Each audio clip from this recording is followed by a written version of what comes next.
The Resident Advisory Board was formed in 1969, can you believe it? 1969, with public housing residents that were sick and tired of being sick and tired. They were very discouraged about their living conditions, the lack of input and policy, the mere lack of just receiving basic information. And these individuals came together, probably not knowing each other, prior to coming together out of their circumstance, and formed an organization that clearly has a reputation that goes across the city, across the state, across the country, and is extremely respected as an organization that fights for the rights of public and assisted housing residents. We are ecstatic, is the word that comes to mind, to have such a small role in commissioning this endeavor. I personally gathered and gained information about an organization that I currently had that I didn't even know existed. We have a list of lawsuits that are approximately 4 pages long. There are newspaper articles. The RAB has demonstrated the importance in coalitions. Something that we've gotten away from because we're too involved in the, big I and the little me and I'm in charge. But what it showed was that people of common situations and interests will come together, will rally, and can make change beyond anyone's expectations. We're here interviewing Nancy Carroll, one of the original organizers of the Resident Advisory Board in the city of Philadelphia. And talking to Nancy, she just told me she's been a resident of public housing for 58 years. So she clearly has seen the good, the bad, and the ugly. As Nancy well knows, we have about 19 questions that we've distributed to all of the folks that are going to be interviewed and help us put together this history of the Resident Advisory Board now. We broke it into categories, and the first category is how the RAB got started. And what better person to ask that than one of the ones that was organizing.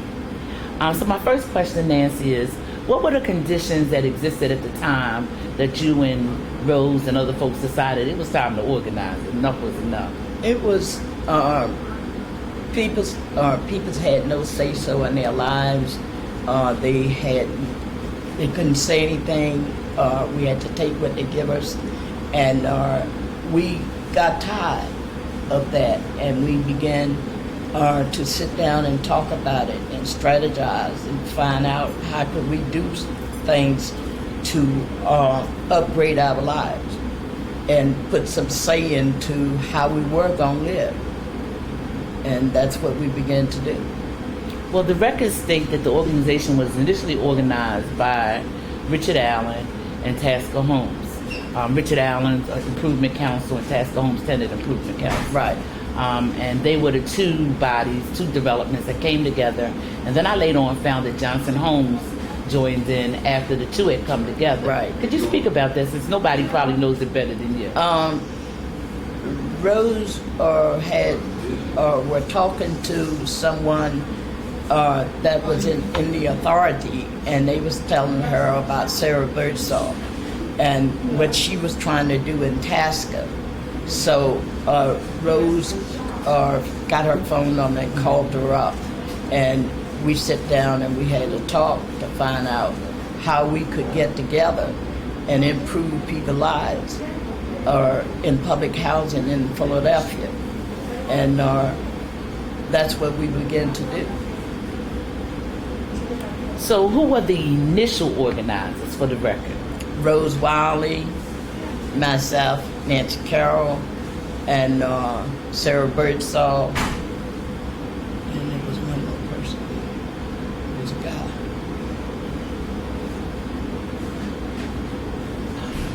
guy. Another male person? Yeah. And he was from where? He was from Richard Allen. From Richard Allen. Okay. Who were the major supporters of the organization at the time? Because as I talked to folks, I know that the Housing Authority didn't jump on board right away, and neither did HUD. So who were the major organizations that helped to support the RAB? Wilson Good came in,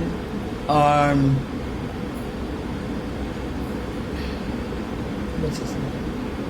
The one that you remember doing that. Tony Lewis at HADV Housing Association. Yeah, Tony Lewis, he came in. John Street, his brother, Milton Street, all of those. George Gould from CLS. It was a room full of folks strategizing. All right. Some very exciting times. So what were the major impediments? What are the major stoppers and blockers that were occurring at the time to keep the organization from just taking wings and just floating? When the housing authority didn't want the tenants to organize, they were going to evict some people if they begin to organize, but we didn't let that happen. We went on and organized anyway. Fear tactics, put fear tactics in people. So what the major goals and objectives of the organization, to the best of your knowledge, when you decided we're tired of being just stepped on and not consulted, these are the things we're going to fight for, and we're not going to stop until we get them. Well, we went to different developments within Philadelphia, and we sit down and talk to the tenants leaders there. We talked to some of the people, and they pointed out the most people that would be a forceful speaker. Okay. And we talked to them, and we talked to some of the other people that wasn't forceful, but they wanted to be in anyway. So we just organized the tenants, got them together. So you created new leadership, and then you organized them into resident organizations. Right. We went around and organized and got them into the tenant councils and trained them on how to speak to the authorities and to get the work done. And well, then if they had any problem, then they would call the mother organization. Well, I can certainly testify to that, because when I came to get involved with RAB, you were one of the folks that sat me down and trained me on resident advocacy and how to contact managers and how to negotiate residents' debts that were owing housing authority rent and so on. So if I've never thanked you, let me formally thank you now, because the training that I received from you, I hope I've made you proud through the years. Yes, you have. So now we have an organization that clearly is, as the kid would say, the bomb. You know, they're traveling across the country and setting up RABs, which still exist, by the way, today. I just came back from the New Jersey conference, and they were talking about RABs even there, and Baltimore, and so on. So that is clearly one organization, because many of our organizations don't always exist. So clearly it is still flourishing and still doing some of the same work. So the major supporters, you named a couple of them, Milton Street and the Street Brothers, as they were called at the time, and John Street and Milton Street, George Gould. Wilson Good. Was Wilson the managing director, or was he the mayor at the time? Neither one. He was neither one. He was a lawyer. Oh, he was a lawyer. See, that's something that I just found out too. So he actually, like many of the lawyers today, cut their teeth on the advocacy and then went on to do bigger and greater things. Right. I mean, that's two of them right there, Wilson Good and John Street. You know, because there's John Street being a supporting city council. Yes. Then he became a mayor, and now he's retired and the chairman of the Housing Authority Board. So not only did the Resident Advisory Board help serve its residents, they created some kingmakers. Yes, they did. All right. Okay, an organization and board. The position of the Philadelphia Housing Authority. Now we sit down with the Housing Authority once a month and can reach out to them from time to time. But what was the condition then? Condition then was bad at the time, but then they began to snap into place after they seen that. Whipped into place or something. After they seen that they couldn't rule us, then they, I guess, joined us.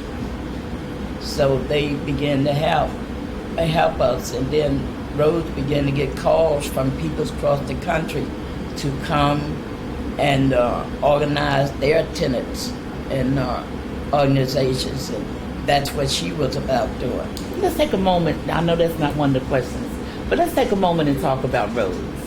As folks talk about Rose Wiley, you know, and you don't hear many people talk about her much now. But if you talk to some group of folks, they'll tell you, oh, she kicked butt and she took names. Then you talk to some other folks and they say she was a brilliant organizer. As both. I was going to talk to me about Rose Wiley. Rose Wiley was a brilliant person. She was nice. She wanted the tenants to get what we deserved, and she began to organize, and she talked to the tenants, and if the tenants had any problems, they would first call me, and if I couldn't deal with it, then I would call Rose. So Rose was a nice person. She just did what she could. And then she came, and then she joined the citywide organization. I can't think of the guy's name. And we just took off. Rose was nice. She did everything she could for tenants. So what was it that made her resign? Being too strong? Yes. Her and Rizzo had a run-in, and she told Rizzo she wasn't going to insist on the tenants supporting him, and he resented that. So he told her he was going to get her. Okay. And we know about the politics at that time. We certainly do. I mean, clearly, and Frank Rizzo was one of the major folks doing back at that time that was clearly had decided that Whitman wasn't going to get built, that there were certain areas in the city where people couldn't live. That's right. I remember very well the charter change, and certainly Whitman, where thousands and thousands of us went marching to Whitman to highlight, a position that Nellie and Milton had taken about building low-income houses in Whitman. Right. So, that even gives you even more, because for someone to stand up to Frank Rizzo at the time lets you know that she certainly was a general. Yeah, she did. She stood up to Frank Rizzo. It cost her, but she did. Well, she left something strong. What was the priority of the individuals as you went from site to site talking to them about organizing resident councils? Well, they was enthused on. They were finally going to have a right to speak on their lives and the things that was happening in their development, and find out, and could help each other. You said something interesting. You said when you went from site to site, you had folks identified to you, folks that could be that could speak very, articulate, and folks that were loud, and folks that was willing to fight. The one thing that we seem to lose sight of is it takes all kinds of folks. It takes all kinds of folks to help build the organization. You can't have all soft-spoken people or, all just hell raisers, as they say. So what do you think was the real good mix between RAB and doing the organizing, between Sarah and yourself and Rose? Well, there was 3 different people with 3 different personalities. And I can truly say they all were positive in doing the right thing for tenants. So you could always disagree, but you wasn't disagreeable. Right. Because of your having. We could always come to agreement. We could always, in the final analysis, we could all agree. The NTO. We didn't talk much about didn't say anything about the National Tenant Organization. How did the National Tenant Organization factor in to the RAB? Did the RAB come first, or did the National Tenant Organization come first? As far as I know, the RAB came first. Then New York came in, and that's where the National Tenants Organization came from. Okay. Certainly, I hope somewhere in the future that somebody also takes on the same task of documenting the NTO, because that's nice. We see now that the fact that we don't have a national organization is what is bringing about some of the conditions that we're seeing now.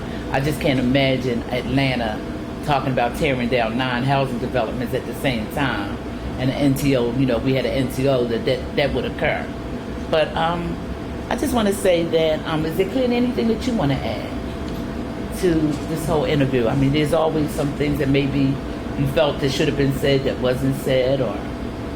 I think that tenants need to get back in the stroll of things. They need to start working and be sincere when they're doing it.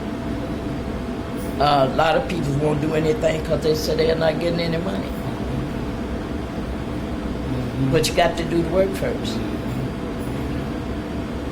Yeah, so it's all about sincerity and understanding that there's strength in numbers and in educating yourself. Yes. And that, to be an advocate doesn't always pay you in cash. That's right. Yeah. Thank you. Well, we're here today. I'm interviewing Jacqueline McDowell, better known as Jackie Hi. McDowell. Hi, Asia. Miss McDowell is a long-term community activist, and I'm proud to say the past president of the Resident Advisory Board. It's good to be here. Thank you. Well, as you know, Miss McDowell, we are here talking about the history of RAB. We have been able already to interview some of the old timers, as we call them, that kind of passed the gauntlet on to us and were there in the beginning, doing all the fighting. And we just wanted to kind of talk to some of the folks, because a lot of the folks that were around, as you well know, are not here today. Yeah. So we decided we needed to capture some of these folks, so later on, when other folks come behind us, they'll know that there were some soldiers that didn't roll over, lay down. Miss Cooper. And some Miss Wilson, because they was part of the board. When you start thinking about that, because underneath when I became president, we reorganized. We had an election, and that's when they were all a part of that. That's right, part of that first board. That first board. Many things came out of that also as well, because remember we did the Dow. Oh yes. Yes, we raised it, got that money, $1.5 million. That they didn't think that we was going to get. You and I and Warren Knight, I don't know how that comes into play, but Warren Knight, we bought that money.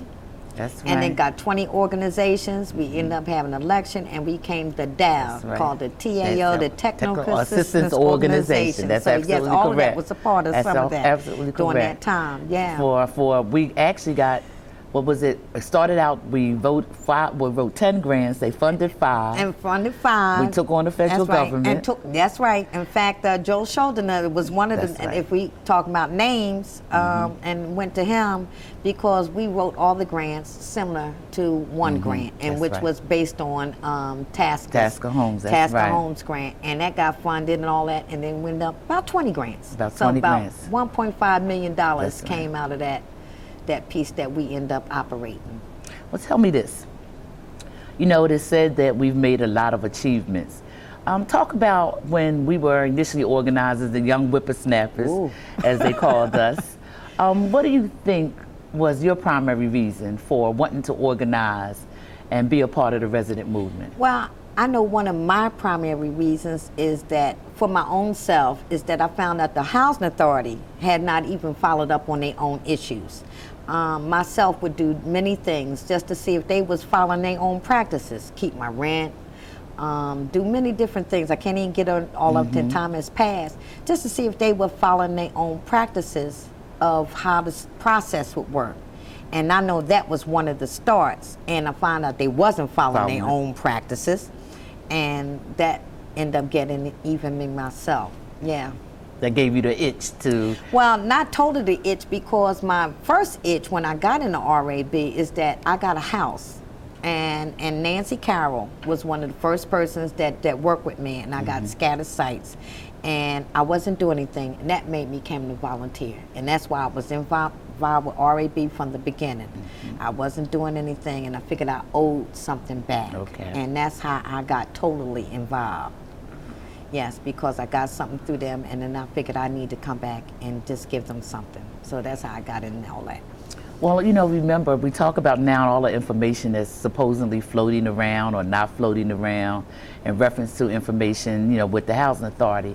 Speak about the times when we were just trying to get in the doors and just trying to get paperwork and information. Oh my goodness, I used to steal them off of people's desks. I know that's a funny thing to say, but yes, I was a reader. I would read it upside down, sideways. If it was on your desk, I'd take it, look at it, and that's how I found out a lot of information. I could read from upside down. I was good at that, and I pass it on. This is what they're doing. They thought they could turn it around. But we were doing a lot of advocacy during that time. It was a lot going on, even before the John White days, before the Carl Green days, before we became in the RAB as ourselves. But we were fighting because it was just so many things going on and so many issues dealing with the housing authority and residents that we had to take even a different approach than they were taking. Yes. Last night we had what are known as the pre-board meetings, and one of the resident leaders was talking to the ED. How many EDs have you, executive directors, have you been Lord around under? Asia, now here you go. Don't even start because, well, I'm not going to tell you my age because no, I didn't ask your age. It's all right about that. Because okay. if you go through how many EDs I have, and that's been through the time that I started, back from 1970. That's when I got back involved. So that would be RAB. what, Tom Kelly or? Back with Tom Kelly and all the coming up, because remember we had the scenarios and all of that, ran some of those folk out.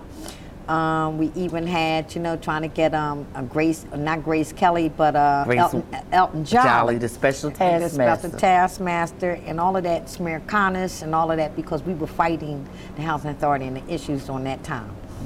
Because it's been many. Now, you want me to name them all? I was just trying to figure out myself when she asked about what would happen, once the present ED left. And I actually said to myself, well, same thing, a new one he's would one come. of many. And I actually started to try to stop and count.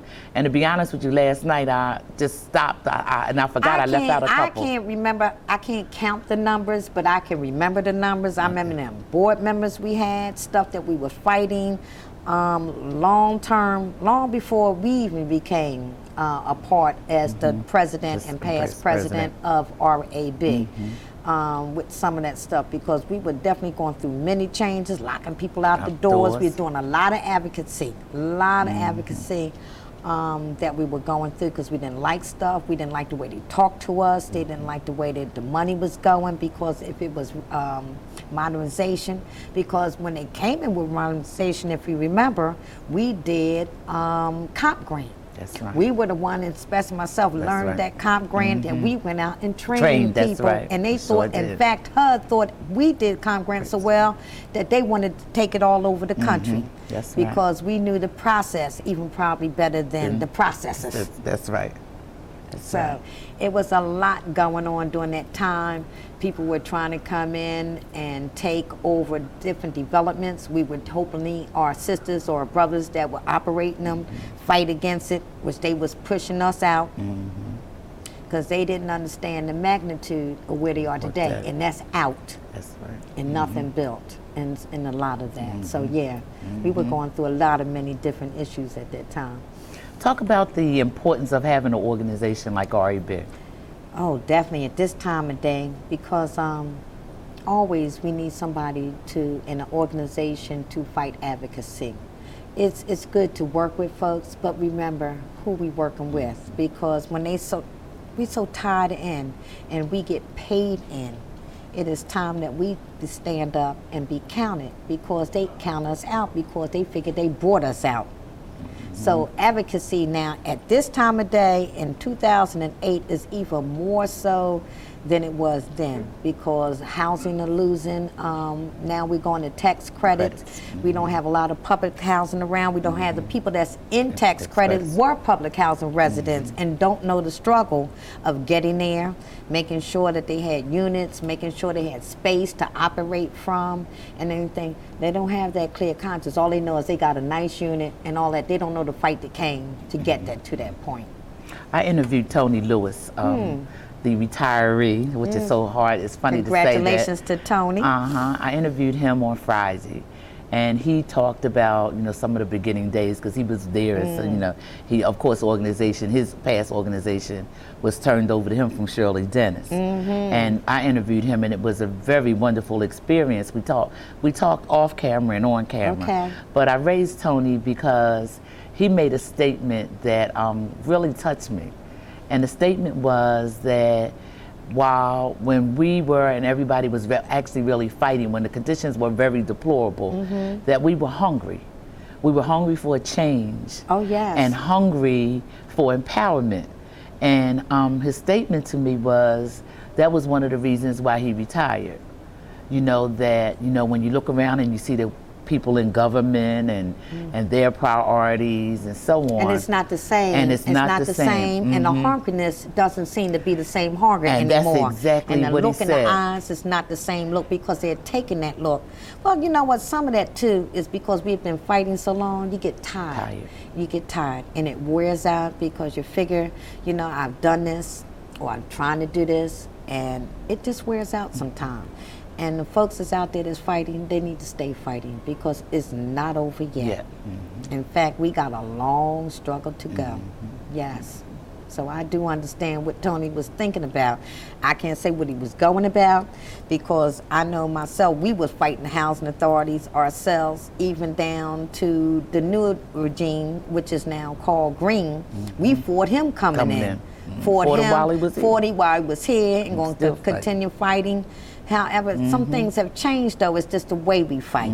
It's just the way we fight. You know, we used to legislate, and now we demonstrate. Or demonstrate to legislate. That's right. And whatever all of works. that, whatever works. So, you know, and they tell us that to change your method. Because everything, because you walk in the street today, is not the walk that you need to walk tomorrow. So everything that you did yesterday is not always the thing for today. And so you have to use new things. But I understand where Tony's coming from because the time is hard. And we see people out there, whether it's women, children, men, the struggle is still a struggle. Okay, in closing comments, what would you say to somebody 15 years from now or 20 years from now that has the opportunity to watch this video? What would your message be to them? Hang in there, because it's not all bread and roses. Because everything starts with a struggle, and you just have to take one piece at a time. You have to work with the people that you have and what you got, because everybody is not bound to like what you're talking about. So take it one day at a time. If it means anything to you, stick with it. Don't let no one push you to the side, because it's all about, if it's real, is what it is. The struggle is never going to stop. Struggle continues. It continues. And continues. And they say without struggle, there's no progress. That's right. And that was a piece from RAB, because I remember that was one of their mottos. However, because it doesn't stop. Because as we thought it would, because you work in it and try to be a part of it, you see it never stops. And it depends on what somebody's struggle is. You know, because what we were struggling for might not be the struggle for today. Just might be something different. So, yes. Well, I'd like to thank you for this interview and making me take a trip down memory lane. I don't know if we really went down memory lane. Well, not entirely. We don't have the time. Because we have some memory. We have a memory lane, the fights and the time that they sent. Or we fought many people from the John Whites, from the back. But it's all good. Yeah. I would say that too. Thank you very much. And you too. I'm sitting here this afternoon with Commissioner Nellie Reynolds. She is President Emeritus of the Resident Advisory Board. And as most folks know, that is the purpose of this video. We're trying to begin to document some of the folks that are still around that were very involved with the organization. And I bring to you Nellie Reynolds, President Emeritus of the Resident Advisory Board. Thank you very much for that introduction. I guess the question is, when did the Resident Advisory Board actually became alive? I know that the part that I remember from, say, 1969, some money, we heard there was some money coming into Philadelphia. That's all we heard was coming in there for the housing authority. Didn't call any names or anything. But there was a man named Osborne McLean. He knew exactly where the money was aimed. It was really coming. They know that they had selected Tasker Homes and Richard Allen, the two oldest developments in the city of Philadelphia. So he met with them, and he called them together, like at one of the rooms, and he told them about it. He said, you know, you should be finding out where, you know, you should be able to tell them what you want, how you want the money spent. So at that time, we didn't have no working relationship with the housing authority at all. So then we heard about it too. We being Johnson Homes? The Johnson Homes, because we couldn't figure out, well, why would Richard Allen and Tasker get money for rehabbing their units, and Johnson Homes, the oldest one really, in the city of Philadelphia, built for public housing, and we weren't even mentioned. So that's how we end up getting involved with it. But it was no resident advisory board at the time. It was just two groups of people meeting with Osborne McLean around a strategy to force the housing authority to let them have some input. Have some and how input, they resident gonna spend their input. money. And we just really forced our way into it because we said we were the oldest one. And so we ought to be included in that. So we said, well, yeah, I guess that's about the size of it. So that's really how we end up. And so the housing authority, when they agreed with, before we really got in, they agreed with the tenant councils. They weren't called tenant councils either. It was something else, improvement councils. I think it was their title. Improvement councils. Yeah, and we weren't the tenant council either. We were something like improvement councils. But the strange thing about it was that they signed a memorandum with the housing authority to form an organization. See, the housing authority said they was willing if they to let them have input if all the tenants could have input. And so he said, well, and we'll even give you money to run the organization if you, because he didn't just want Richard Allen and Tasker Homes, he wanted a broad base. And I said that was Gordon Kavanaugh. Okay, who so he was wanted them to executive organize the director. city. Organize the city. And so that's when I was invited to a meeting. The housing authority, was supposed to select people that are active in the development and send them to the meeting. So I went to the meeting at Richard Allen, and that's when we really formed that organization. But the Tasker and Richard Allen was the people that Osborne met with first about the money coming in. So that's how they ended up, but they was no So at resident Richard advisory Allen, board. so at Richard Allen, then I guess that was Rose Wiley. Rose Wiley there was a couple of organizations there at Richard Allen. Okay. But Rose is the one that he went to, and Sarah Birdsong was at Tasker. And so those two was the two groups that they met with first. I got in for the Johnson Homes when they were still meeting at Richard Allen, but they'd already met with the housing authority and was demanding things. But the housing authority, they was conceding to a lot to have them figure out how the money was to be spent. So this was before 964 and all of that. Okay. Okay. Came into being, yeah. This was the very early days. And so we proceeded to organize tenant councils. We asked the Urban Coalition was just being formed too. So Charlie Bowser was the executive director of the Urban Coalition. And we was able to sit down and talk with him, and he gave us our first $25,000. Which was a lot of money at that time. A lot of money back there in Yes, 60s, indeed. late 60s. HUD had just been formed a few years before then. Community Legal Services had just formed.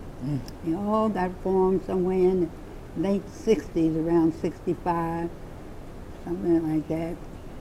Organizations that we just take for granted today, Right. that are rooted way back in then But at that They time. weren't out there, and but they was very much interested in the fact that we wanted to fight.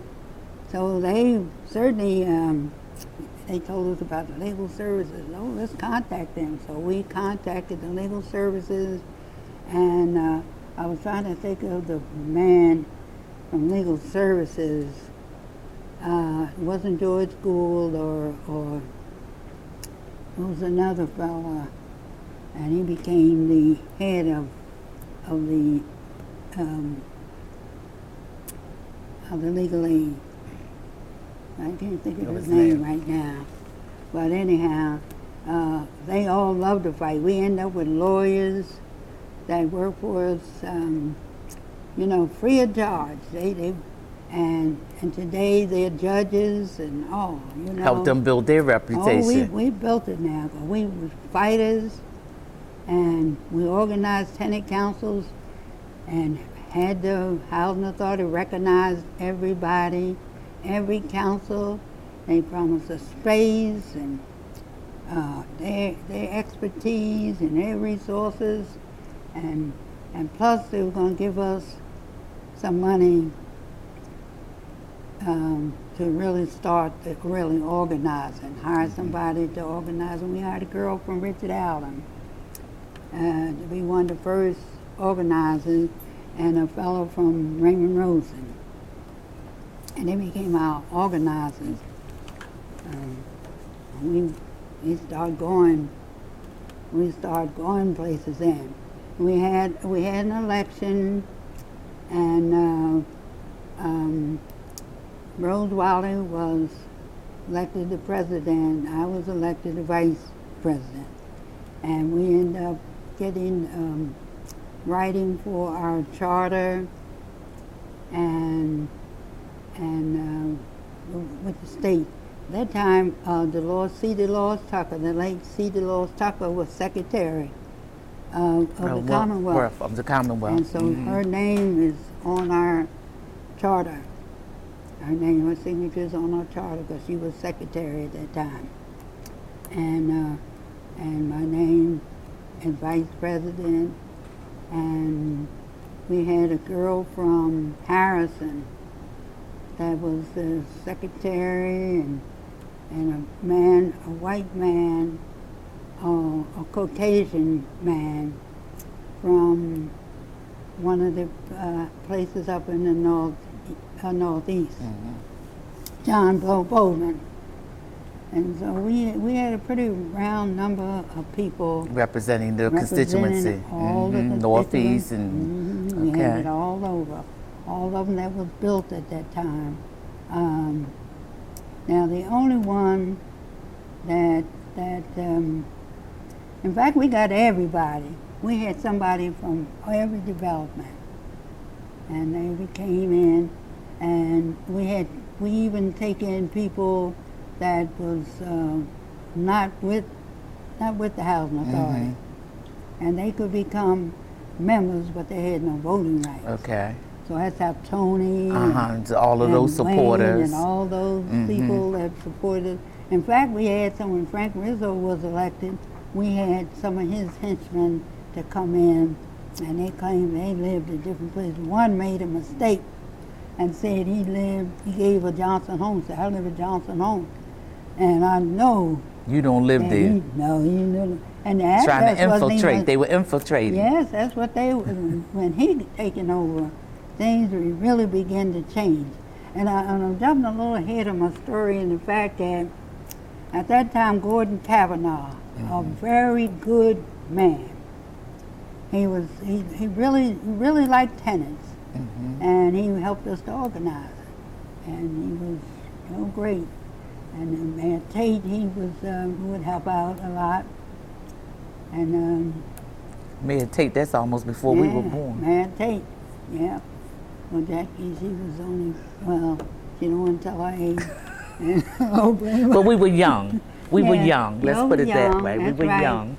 Well, Jackie was out there, trying to teach her how to act, like organize herself. And she always thought she knew how to organize, And The one thing I think that I was very impressed with was how when we started filing for the lawsuits and things, fighting everything. Tom Kelly tells the story today when he became executive director. And we had, let me see, we had Gordon Kavanaugh, then we had a black fella that came in, because Rizzo said when he got elected, he was going to get rid of all the people at the top. Okay. And the resident advisory board had too much power. So he was going to get rid of the resident advisory board too? Resident advisory board at all costs. They had too much power, and he didn't think that women should have that kind of power. He really did, that's what he said. And he proceeded to do just that. And he hired a man named Gilbert Stein. His job was to do everything. To unravel. So he made a mistake and said that he was our father. So, since he was our dad, we packed up food and blankets and everything. We went out to Gladwin where he lived and had a big picnic there on his lawn. And when it sent for the police came, and the police wanted to know, you know, this what is y'all private. doing here? Yeah, this is private property. Why are you here? Said, well, this is our dad's property. And we're here to have feast with him, break bread with him. He won't come out and holler at us. And so the man laughed. He went in, he said, let me go in and find out what dad's gonna do.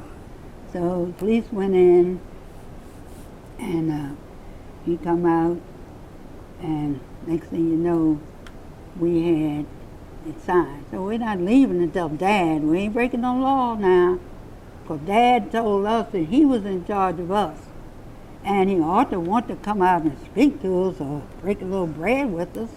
And here's the article right here in the paper. This is his quote. And so that got us a meeting with him, which he refused to meet with us prior to that. that. And rather than Power concedes the greater power. That's right. And we forced him because 2 months later he was out of there. So he resigned. And he said, you can have them crazy people. So that really started. And then we end up, that's how Tom Kelly ended up as the executive director. Yeah, because he was a manager. But they had exhausted. Nobody wanted to be no executive director. Executive director, man, with these crazy people. Rose Wiley she didn't take tea for a favor, and she was ruthless. I mean, he found it, oh boy, it was just really exciting though. Then we started filing lawsuits. Everything, somebody had jumped out the window, forced somebody at Richard Allen, to somebody named Brown. I think that's how we end up with the Brown decision. But the lawyers speak on that, you know. But we had many lawsuits, and we never really lost a lawsuit. And we had the smartest lawyers around. But one thing about it, we told them what to do. We never let the lawyers... Resident strategy dictated. And Rose Wiley, she didn't tolerate no lawyers telling her what they can do and what they can't do, you know. And he said, oh, I don't think you'd be able to do that. Well, we're not paying you to think. We're not paying them anything now, understand? But we're not paying you to think. That's right. We're paying you to be a lawyer and do as we're saying to do. So, you know, they worked hard, but they was cold-blooded as far as they was concerned. So we went from one executive director. When Rizzo, through his lawyers, which did not like us at all because everything we did was anti them. According to them. But we was always able to make it with Tom Kelly, though. Even though people came in, and he was just a good guy to everybody. To Rizzo. Rizzo had a board that was operated strictly for Rizzo. And they called him up on the phone right at the board meeting. And he'd tell them. And next thing you know, they voting everything, any kind of rights or anything. So he said the RAB was not the RAB. It was Richard Allen with that Rose Wiley and Tasker Holmes. And he can find a loophole in it and So throw it out. he claimed that they weren't representative of the people, they were self-representing themselves. But for now, they done met the girl that had her organization down there, Richard Allen. Okay. And she was talking up a Blue Street that Rose didn't represent them. So it was a dividing there, and the other two didn't seem to have that problem. That's how they was able to get in and do the kind of damage they did with that contract that we signed, that memorandum. They got it through that legal means. And Rizzo was powerful during his period. He was really powerful. And he had a housing study done on high-rises.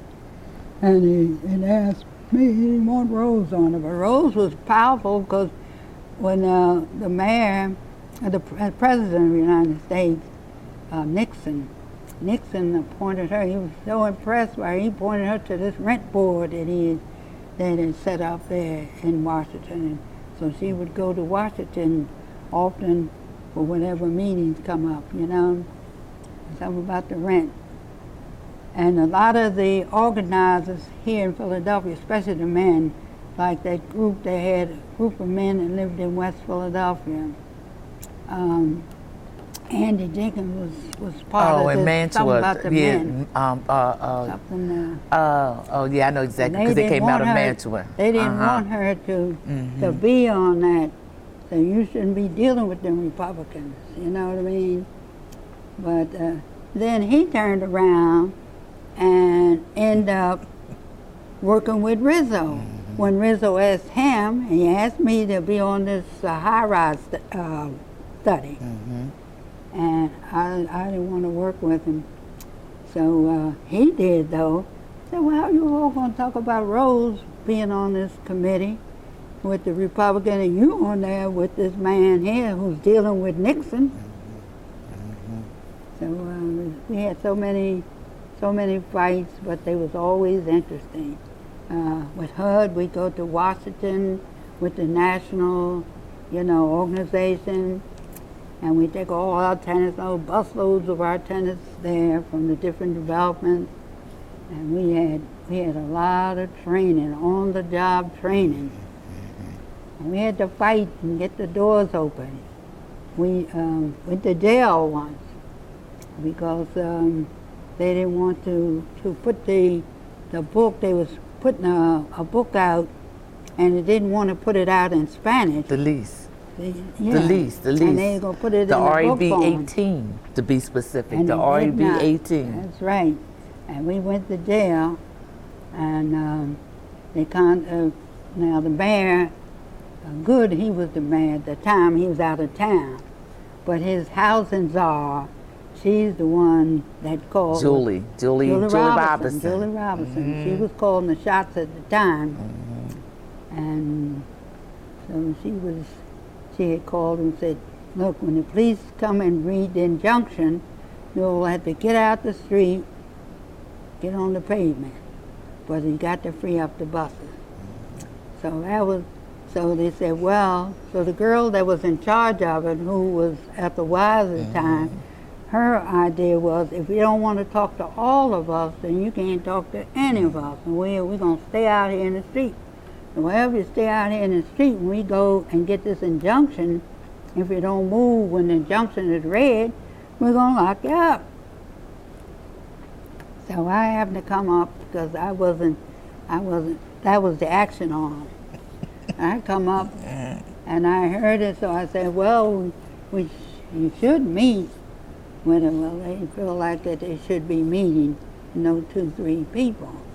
Well, you always have to figure out who's going to go in and talk to the people. Nobody wants no mob to go in. You don't accomplish anything anyhow when you do that. So we all got locked up, and we told some of them, look, go and get on the pavement and help get us out. Let everybody know that we're locked up, so you can get out. So some we didn't try to get them to go to jail, and others went on. So it was 18. RAB 18. To go with us. And it was, you know, I had my black. I remember power. that so well. As you went to Black stand up power. on the truck, Yeah. on the truck. I remember that very, very clearly. Even remember being in the lockup, and what was funny to me, as you talk about it, was that there were a lot of ladies of the street, Yeah. and they were also in some of the cells down there. Of course, they were locked. Behind the cell doors were locked, and the ones that we were in were open because there was a lot of phone calls and everything coming. And I just never remember when we finally they let us out, because the mayor and everybody was crazy, and the Jackie and Carmela, God rest her soul, ran around letting everybody know we were locked up. And I just never forget when we were leaving. All the ladies at night were hollering, "We with them, we with them." Open up the doors, we with them. And then coming out of the 8th and Race, out of the roundhouse, coming up out that walkway, and seeing all the residents out there with signs like we had fought a civil rights war. Yes, indeed, boy. That was exciting time. Yes, it was. And I remember when they came up to ask me my name, I said, I'm Minnie Mouse. So when I got ready, somewhere along the line, somebody had sent me some grapes. And he said, is Minnie Mouse in here? Where's Minnie Mouse? I said, right here. He said, got the grapes there. You getting a lot of phone calls here. A lot of phone calls. The phone calls was jumping. They was coming back and Yes, forth, and different indeed. ones of us was taking phone calls. And the ladies of the night said, well, who are y'all? Yes, Who indeed. are you? We was going back and forth. They didn't lock the cells. Yeah, that was one of the situations that I will never forget. That was one of the many experiences. And another one that was really exciting was the time we went to HUD, and they had the police, the state police, behind the petition. And they were standing there with their hands on their guns because we were supposed to be so disruptive that they had it planned for us. And we spied them, you know. And oh boy, we should have never spied them. Man, we were terrible. I think that's when John White, I think that's when we was trying to get him in there or something. It had to, I remember going into HUD up at the Wanamaker building, and let me see, I think that was just a little before they moved into Wanamaker building that time. They were down at 6th and something. 6th Street, 6 off of 6th and Walnut. And it was hidden behind. Every place that they've been, it's been an experience. Well, you know, I have to say, when you keep saying they said we were a rough crowd, now, having joined the crowd after you established it, we were a rough crowd. Yeah, Now, we have to claim that. You talked about HUD. I thought you were going to speak about the time we went to Washington, D.C., and they had the metal detectors up. And we didn't know the metal, just to kind of show that we were capable of doing whatever it took. We could fight, we could negotiate, we could legislate. And I never forget how, as we were walking up to go into HUD, and that folks saw the metal detectors, and you saw people walking over by the bushes, just taking their hand and flicking it, and everybody going past up to the bushes and flicking their hand. And I remember myself saying, well, what is going on? But what was funny is when we came out, and folks start running over to those bushes. So me and my newsy self, I went over to the bushes to see what they was running over to get. Maybe I was missing something. And all over there was knives, razors. Oh, God, yes. And all kind of weapons. I'll just never forget. I said, well, I mean, it looked like somebody had went to the store, that many people who had all around at the bottom in the bushes. Folks was coming back out. Now we done been in, we done raised hell and whatnot. We're leaving HUD. And folks is like, I'm not leaving my weapon. So they was clearly walking over there to the bushes and picking up they particular, I mean, they must have knew where they laid them, because it wasn't like nobody was looking. They reached down and they get their piece and two more people walk over and they reach down. I said to myself, well, what's going over there? What they picking? Let me go see what they getting over there. And was nothing but a pile of knives and straight razors. So I have to say, well, yes, we were kind of rough. Oh, we had variety of people. We Yes, had some that was quiet and you know, well, they represented. That's what we need. We need all some kinds of all people. kinds of people. And it's not. But do no you need the permanent kind that when you nothing. go down to a trip and they pull the bus over and they gotta make sure that folks leave their material in the city? Yeah, we end need up with them all kind of kinds. people too. Yeah, we need those kinds too. You know what I mean? Yeah, I remember we went to St. Louis, and that happened in St. Louis. You know what I mean? Some things like that I'd rather leave unsaid. You know what I mean? Keep it for the private, because I don't care who it is. They all having some problem with some people that leave more to be desired. And that So as you look incident over this vast and wonderful career of yours, not that it's over, still a lot of work still to do. Oh, yeah. But as you look back over this vast career and all of the accomplishments and even if you were just to take just board resolutions that you've been involved with, because every month we're going to the pre-board and the board meeting, and you're involved in the passing of resolutions and consent decrees.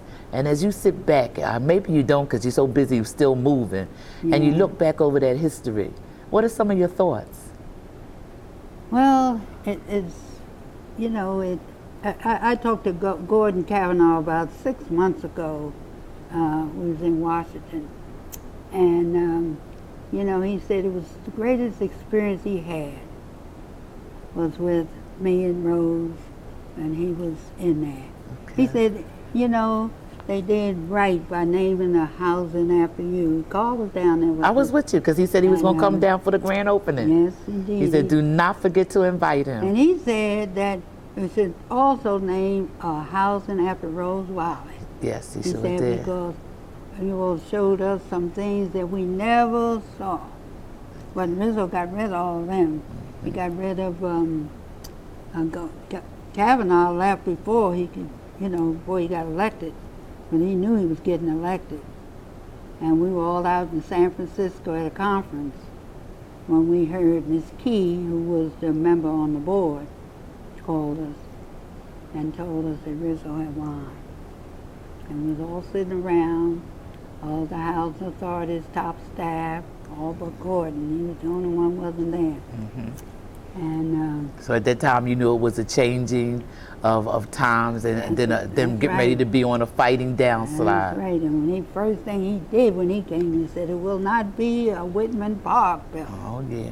Oh, there's a lot of information when you go on the boy. web and in the archives about Whitman Park. That is probably one of the most written about situations ever as it relates to housing in the city of Philadelphia. And we won that case.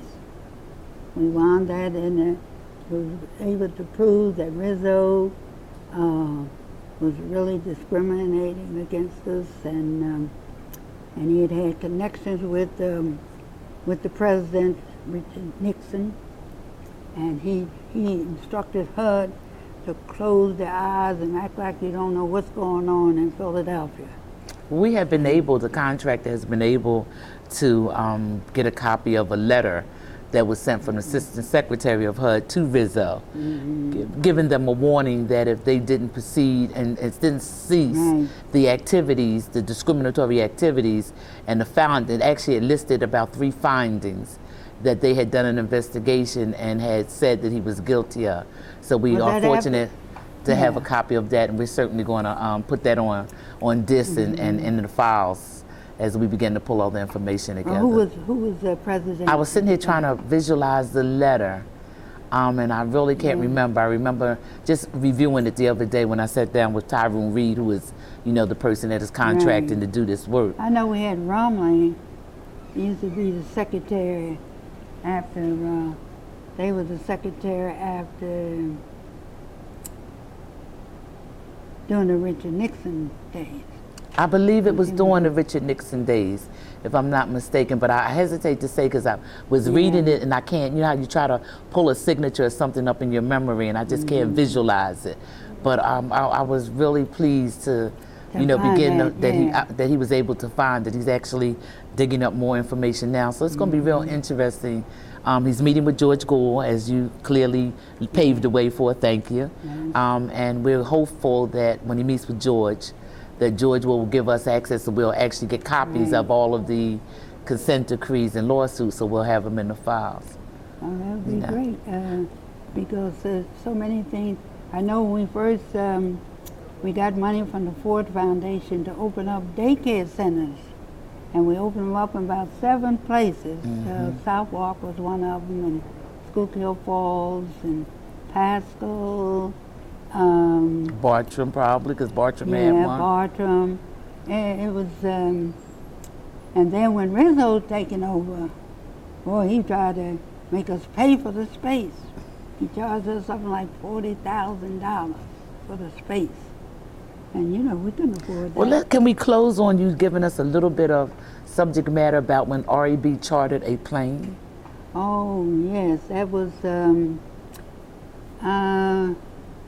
we chartered a plane to go to the National Tennis Organization in San Francisco.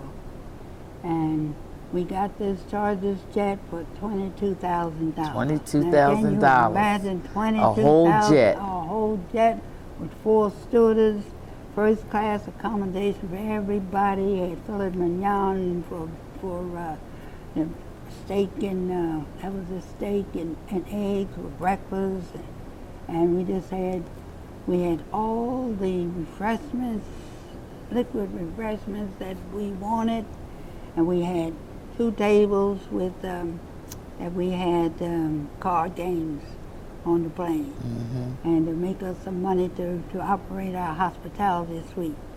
So we had a lot of dignitaries there. We only charged something like $65. $165. I'm getting ready to go to Cleveland in a few days and just stay a couple of days, and my ticket was $485. I'm telling you, it's unbelievable. But charging that jet, they stayed at the same hotel that we stayed in, all the stewardess and the pilots, and everybody was ours for the whole time we was there. And we had a wonderful conference, and we went to Puerto Rico, and naturally they resented every time. The 29 of us went from Philadelphia to Puerto Rico, and that was one of the best conferences I'd ever been. And didn't say that you guys was out there on the beach. Yes, it was. In the casino. And we should have been in there, which wasn't true, but... It was the best conference, I still say. Still one of the best, which is why Jackie and I, your 2 daughters, refused to talk to them, and we were just being stubborn until you sat us down and told us it wasn't that big an issue of fighting with the U.S. Attorney General. And to take our butts in there and go ahead and give the interview and come on out. Come right on out, you know. And you learn to deal, because I remember we went to, I was the only person, Shirley Dennis of the Housing Association. She would go with me to every time they wanted to talk about Whitman Park. She would go with me. And we were invited to a radio station, we invited to a TV station. When we get to the TV station, all the white people had all the seats. They had all the front seats, and there was only a few seats in the back. So we said, well, we might as well leave because you all got this stacked up already. So they ended up getting them out front, and we was able to sit there. So they had, and they attacked her really terrible. They didn't try to attack me too much because she was an outsider. They don't know what she have to do. She don't even live in Philadelphia. So they just attacked her on any little thing that they could, you know. But she was strong, and she hung right in there with me. And when they went to court, they would be up there waiting on that 10th floor where the hearing was heard, the trial was on, and I could hear them say, "Here she come now." And I'd get all the, "Good morning, everybody," and I end up neutralizing them because they was always scheming on me. They didn't like what I was talking about up there. But it was one Afro-American in the police, state police. And he said, I'm black and I got your back. Okay. So I felt safe anyhow. Uh-huh. I mean, I wasn't worried about the people. It was all right with me. They was fighting for what they was fighting for, and I was fighting for what I was fighting for. So I had no enemies, no permanent enemies. So, as simple as that. And naturally, everybody in a war, everybody tries to use their best weapons. And so that's why I was able to survive with them. And end up, I had a birthday came up during that time, and they gave me a big birthday party at one of the hotels.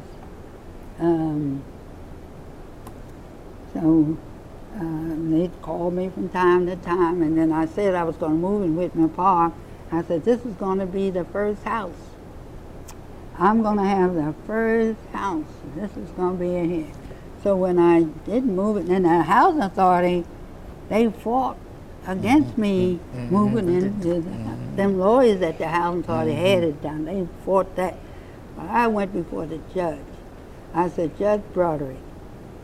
And with the spill that I gave him, he agreed with it 100%. He said, nobody can stop you from moving you and your two boys in that.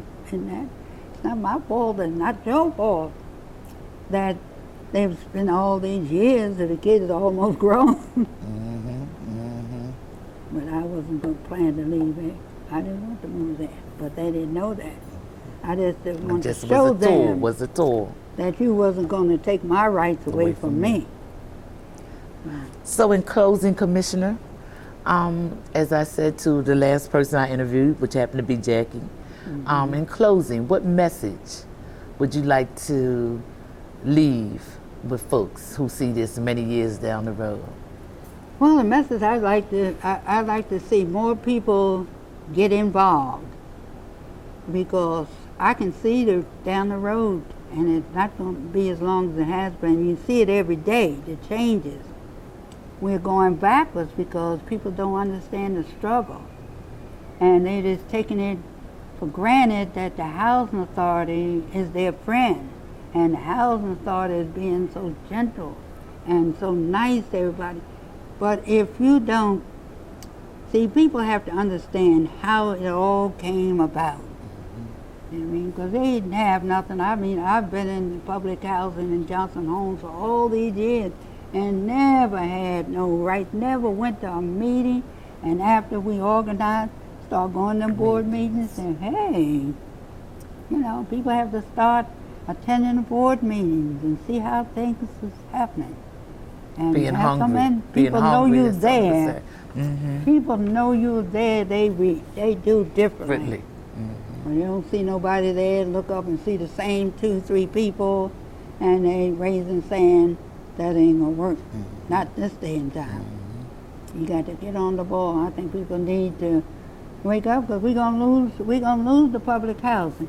And now we're not getting. I heard a girl say last night, asked the question, why are you doing all these tax credit things? But if you don't if you don't get any money from anywhere, what you gonna do? You're gonna do some other method, and that method is not gonna be what your old message was. So you got to fight Congress, and you got to go to Congress. We go and testify, and we fought for the money, the drug elimination money.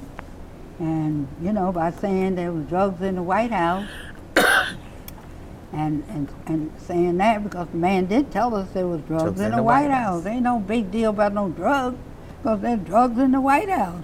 And he shouldn't have said it, because it really got us even more so motivated. Yeah, it got us well, Commissioner Reynolds, Commissioner as I like to call you, I want to thank you so much for taking your time to sit down and do this interview. And the most important the message I want to leave with folks is the struggle continues.